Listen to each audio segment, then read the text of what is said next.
Adelante, senador. Si midiéramos el desempeño del país durante este primer año de gobierno en términos de la escala de Andrés Manuel López Obrador, todos deberíamos estar completamente felices porque vamos requete bien.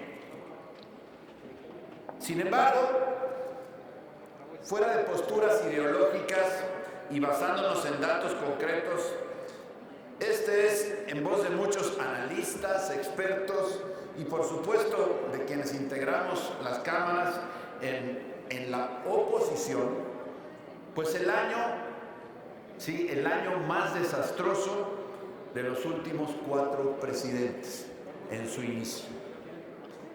Esta forma de hacer política evidentemente no está funcionando y prueba de ello es la baja en la calificación de su propia popularidad. Hay estudios que claramente reflejan, publicados por el Universal unos, otros por La Razón, otros que ha hecho Mitofsky, empresas nacionales reconocidas, en donde en varios casos ya coinciden que entre el inicio de esta gestión y la actualidad ha habido un retroceso en su popularidad de 20 puntos. Y eso no es producto de la casualidad, ha sido porque ha habido malas decisiones. Miren, este gobierno, para decirlo de una manera elegante, es un gobierno de simbolismos. La cancelación del aeropuerto por supuesta corrupción. La apertura de Los Pinos porque era un lugar de despilfarros. La cancelación del Estado Mayor Presidencial porque era muy caro. El uso de un vehículo Jetta, aunque ya no lo usa, ya cambió.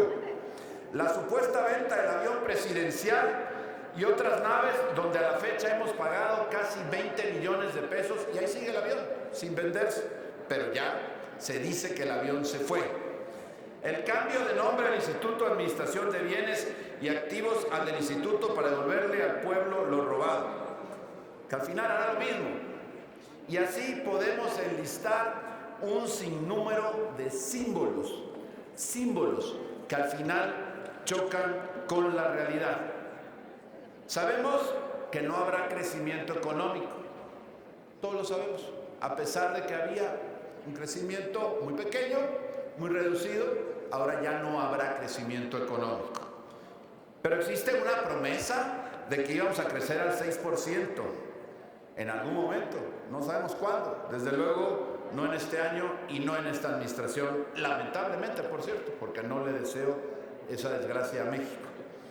Es claro que no ha disminuido la violencia, pero existe la promesa de que con abrazos y ya no balazos lo vamos a resolver. Tampoco ha funcionado. Es claro que no ha desaparecido la corrupción, pero bueno, ya sacamos pañuelo blanco, como si eso fuera suficiente para decir, porque lo dice el presidente, todo tiene que ser verdad. Pues no, señor presidente, la corrupción nos ha acabado, lamentablemente.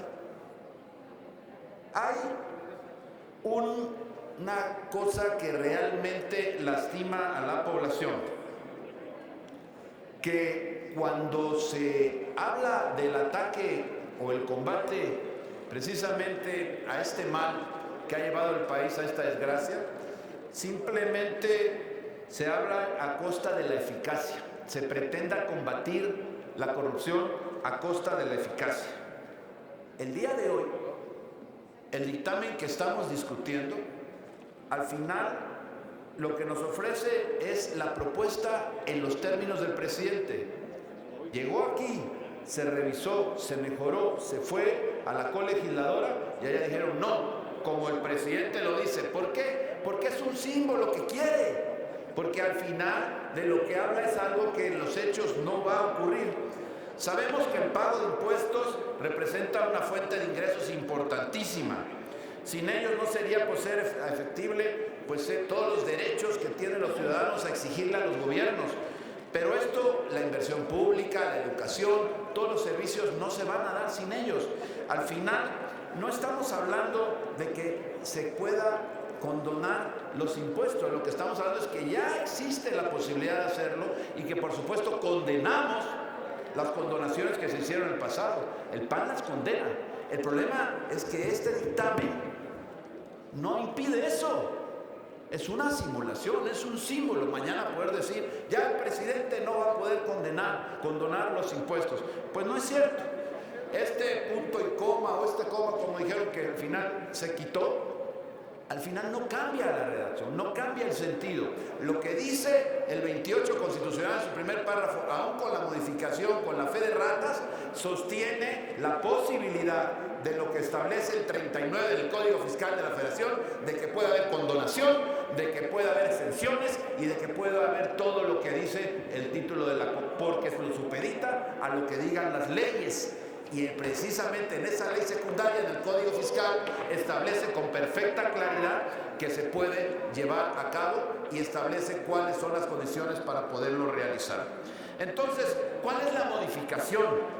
Que ahora solo podrá condonarse cuando lo señale la ley. Esto ya existe. Si vamos a modificar, si decía, vamos a poner lo de la condonación en el texto constitucional en el 28, pero al final le dejamos la puerta abierta en la ley secundaria, pues ¿cuál es la diferencia? No nos engañemos. Ahora, si lo que pretenden es hablar ya en una legislación secundaria de coartar esa posibilidad de condonación, bueno, ¿y por qué no se hace con perfecta claridad desde el título, desde el texto de la Constitución y no tener que ir a esperar a ver cómo sucede? Y, por supuesto, con la mayoría simple que tienen, esa que hoy está chiflando, pues poder hacer la posibilidad de una reforma a modo de poder llevarse pues las reformas como ellos quieren y al final de cuentas servirse con la cuchara grande en una reforma en donde no requieren la mayoría calificada. Y entonces sí, quién sabe qué va a pasar con esas excepciones y quién sabe si las amenazas que aquí ya se dijo por un senador puedan actualizarse. Ya existe en la Constitución la exención, solo se le agrega la condonación, pero se sigue permitiendo la ley secundaria. Por lo tanto, me parece a mí que lo que es esto un buen propósito para mañana decir, ya el presidente se quitó esa facultad de poder condonar. Pues no es cierto, no se la quitó, no engañen a México, no engañen a la población. Si quieren realmente prohibir al presidente la posibilidad de condonar, hagámoslo, pero no lo simulemos. Basta ya de simulaciones. Es cuanto, presidente. Gracias, senador Rementería.